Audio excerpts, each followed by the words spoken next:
Tekana umunezero ntangere vyo gusubira kubana namwe banywanyi bacu mubana natwe mu makuru n'ibiganiro vya misi yose tubandanya gushikiriza kuri no mbonesha kure yacu kandi yanyu Muhuza TV. Uyu numwa tugiye kubagezako amakuru y'ibiriko biravugwa bigezweko ngaha mu gihugu c'u Burundi, akaba ari amakuru tuzagaruka kuri vyinshi bitandukanye cane cane mu gisata ca politike.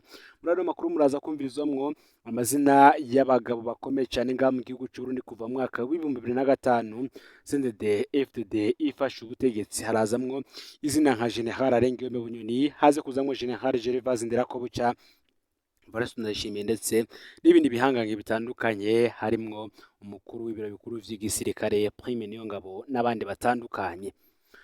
Imyaka 2 n'amezi arenga 2 biraheze General Bunyoni abogojwe mu mabanga y'umushikiranganje wa mbere wa leta y'u Burundi, akaba yarabogojwe muri Nyakanga umwaka w'2022. Ayo mabanga yayamazemwo imyaka 2 n'amezi 2 nyene.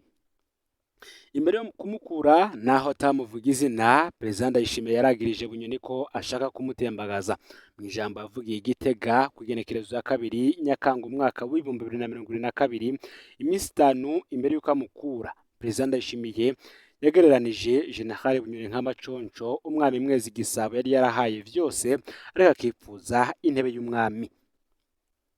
Ndayishimiye yagirije Bunyoni kari watuma igitoro, ifumbire, amafaranga mvamakungu, isukari n'ibindi bitaboneka mu Burundi mu ntumbero yo kurondera ko haduka imyerekano yo kwiyamiriza intwaro Ndayishimiye. Mu nyuma muri ntwarante umwaka w'2023 naho President Ndayishimiye yagirije Bunyoni ko yari yararunze amahera mu nzu atuma ifaranga ry'u Burundi rita agaciro, amanoti arakena mu mabanki, yongera atuma amafaranga mvamakungu akena. Bunyoni agikugwa muri Nyakanga umwaka w'2022, vyinshi mu vyankenerwa vyari bibuze mu gihugu vyaciye biboneka. Abavunjaye bararekurigwa gukora atankomanzi, imbibe z'u Burundi n'u Rwanda zirugururwa. Umuzo wa General Gervais Ndirakobuca mu kibanza ca General Bunyoni kugenekerezo y'indwi ukwezi kw'icenda umwaka w'2022 wame ngo uhindutse inyishu ya vyose. Muri kino gihe Gervais Ndirakobuca arongoye leta ikiringo kingana n'ico Arenguiyome Bunyoni yarayirongoye amezi 26 arengako imisi mike. None nyuma y'imyaka 2 n'amezi 2 Ndirakobuca asubiriye Bunyoni, ivyo bibazo vyifashe gute? Muri kano kanya turaza kugaruka ku ifaranga ry'u Burundi, tuza kugaruka ku bavunjayi, tuza kugaruka ku gitoro camye ramananiza, ifumbire yasubire gukena, isukari yasubire gukena, ndetse n'ingene imbibe z'u Rwanda n'igihugu c'u Burundi vyose vyagiye birugagwa. Reka muri kano kanya tubitangurire ku ifaranga ry'u Burundi ryataye agaciro ku rugero rurenga 100%.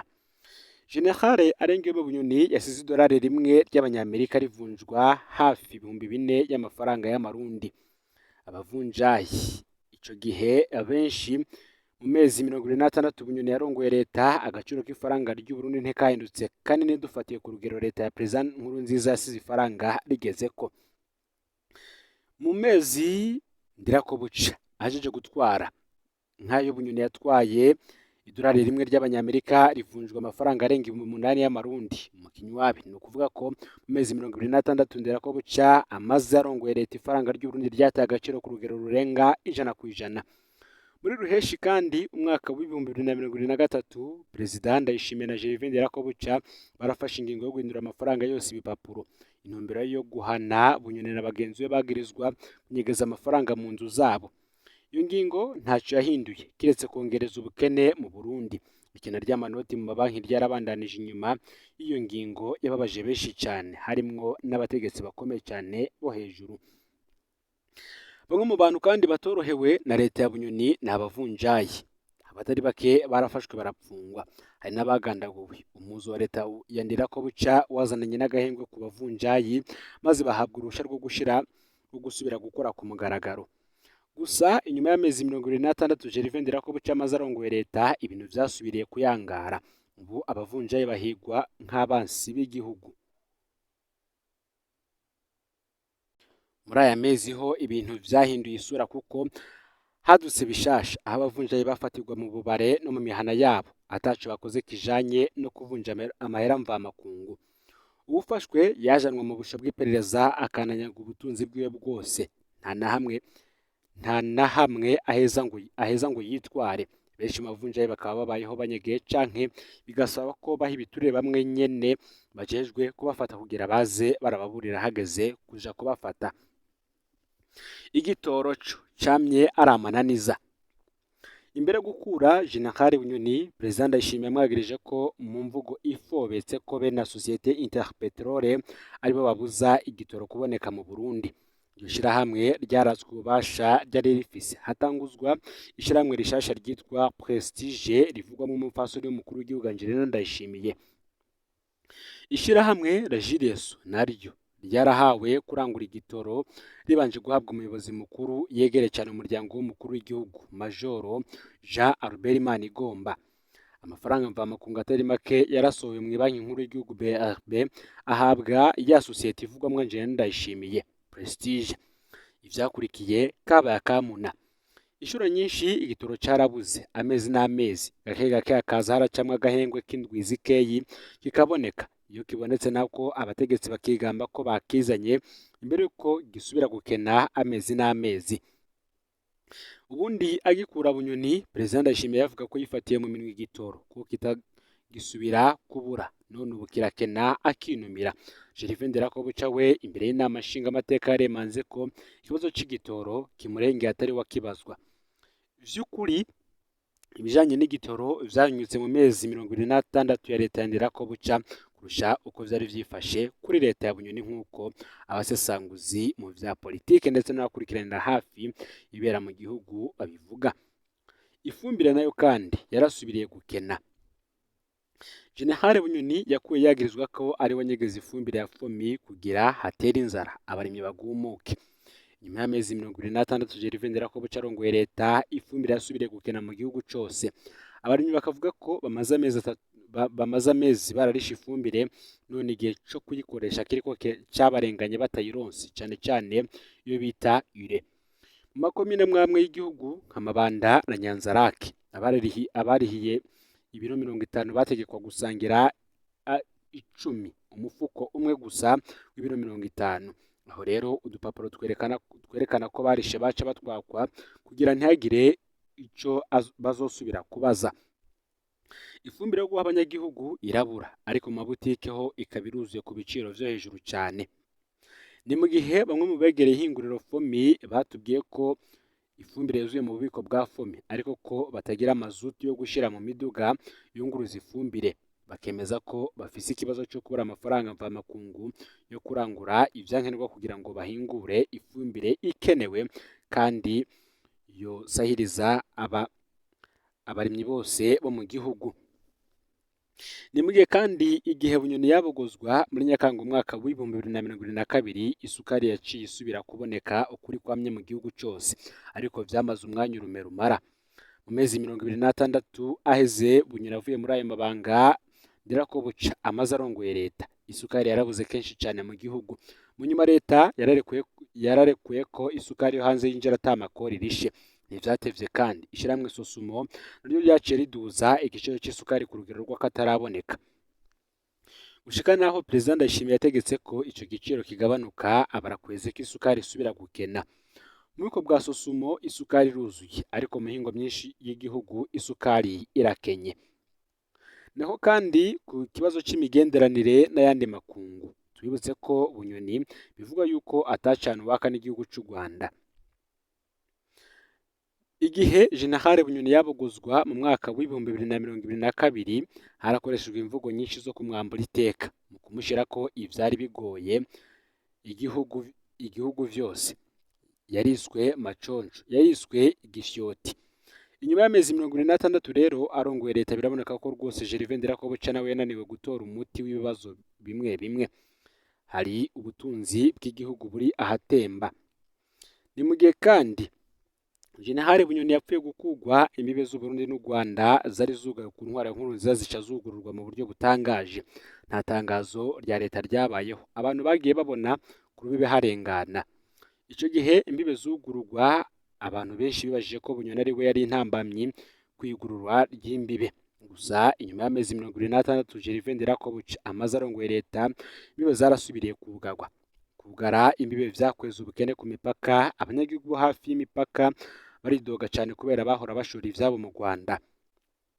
Aha rero niho benshi bavuga ko Burundi bwahomvye amafaranga mvamakungu bwakura mu rudandaza n'u Rwanda be n'ibidandazwa vyaca muri Tanganyika bija mu Rwanda. Abandi bahagorerwa n'abagwayi bo mu Burundi bakenera kuja kwivuza mu Rwanda, hamwe n'abadandaza baja kurangura mu Buganda bahora boroherwa no guca mu Rwanda. Mu mezi 26 kandi General Bunyoni yamaze arongoye leta vyaramunaniye gutunganiriza z'inzirakarengane zuzuye amabohero y'u Burundi, kunyura agateka kazina muntu harimwo kunyuruza abantu bakabugwa irengero no kuboreza igufa abapfungiwe mu iperereza vyari vyimonogoje ico gihe. Bunyoni yakuwe muri Nyakanga umwaka w'ibihumbi 2022. Kunyuruza bisa n'ivyagabanutse rwose muri uwo mwaka.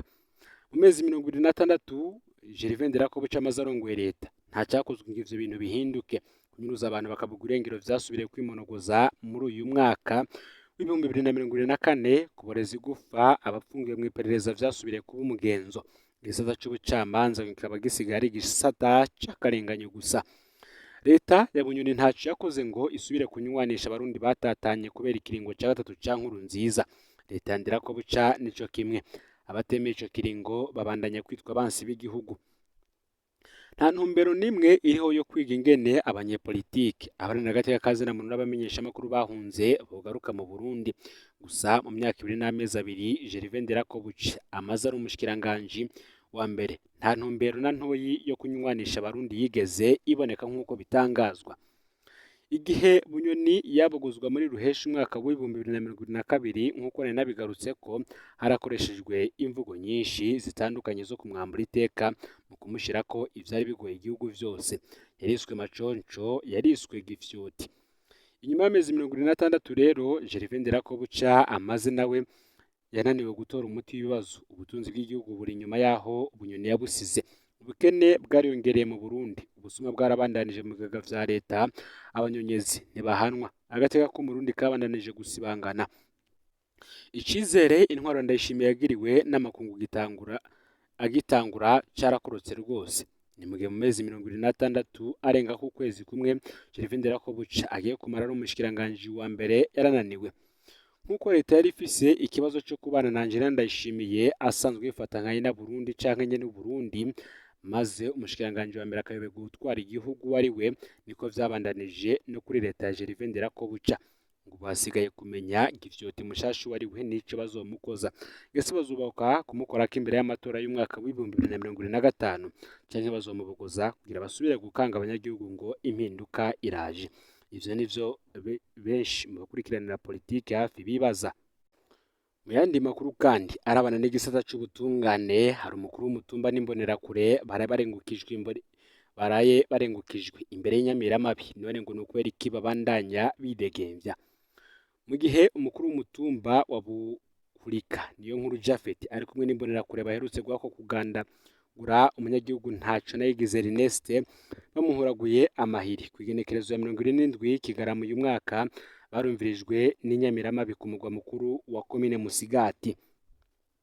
Tubanje tubamenyeshe ko mu gukora iryo bara mw'ijoro ryo kwigenekerezo ya 25 Kigarama uyu mwaka, umukuru w'umutumba Japhet Niyonkuru yari kumwe n'imbonerakure zishika 10 harimwo Niyongabo Desire asanzwe arongoye imbonerakure kuri uwo mutumba wa Buhurika, Aloys asanzwe ari se w'umukuru w'umutumba, imbonerakure Flora isanzwe ivukana n'umukuru w'umutumba, Minani Elias Batazira Munagaza, Mayondori Batazira Kamenge, Fabrice Leonidas ndetse n'uwitwa Francine. Icatangaje nuko mu kwisigura ejo hahise umukuru w'umutumba na zambonerakure bisiguye bavuga ko umunyagihugu Ernest ari we yabakubise. Ibi vyaratangaje abatari bake kumva umukuru w'umutumba yobaka kubesha ko umuntu umwe ari gukubita abantu barenga 10. Mu nyuma umukuru w'umutumba yaciye avuga ko yishuza amafaranga y'amarundi angana n'ibihumbi 180 yatakarije muri ico kibanza. Nyuma yo kumvirizwa wa mukuru w'umutumba na zambonerakure baciye bitahira muhira atacamira. Kibutse ko umunyagihugu ntaco nayigize Ernest yahuraguwe amahera azira kuba yari yaritwariye umukuru w'umutumba Niyonkuru Japhet ku mafaranga yari amufitiye. Ernest amaze kuriha ayo mafaranga yiwe, Japhet akaba yari yamugumirije ishavu agashavu kadasanzwe ariho mu ijoro ryo kwigenekerezo ya 25 Kigarama ku isaha 2 zo mu ijoro yazana zambonera kureba agasanga Ernest aho yari ateramiye mu kirabo batangura kumuhoragura amahiri. Gushika ubu rero aho umunyagihugu ntaco nayigize Ernest agwariye mu bitaro vya komine Musigati ni Keruruma, umubiri wose wuzuye inguma, ntagira uburyo bwo kwivuza kuko n'imiti myinshi bamuvuza bisabwa ko ayigurira hanze y'ibitaro amafarumasi y'abigenga. Abanyagihugu bo bakaba babandanya basaba ko umukuru w'umutumba n'izumurira kure bofatwa bagahanirwa ico cyaha bakoze bagatako bakavuzwa inzirakarengane iriko ivundira muri ivyo bitaro. Rero amakuru yaragezwe ko muri kano kanya mufite subscribe canke sabone niba mutari mwafite ko kugira ngo mutoje mucikanwa nadushikiriza musangize kandi ano makuru bagenzanya aho bari hose kugira ngo nabo baje baramubambere bashikirwa nabiriko biravugwa bigezwe ko ngaha mu gihugu cy'u Burundi yoba mu gateka kazi na muntu imigendanire n'andi makuru ndetse n'ibindi byinshi bitandukanye. No Muhuza TV, Imana ibahizagiye mu bikorwa byanyu vya misi yose muriko murakora.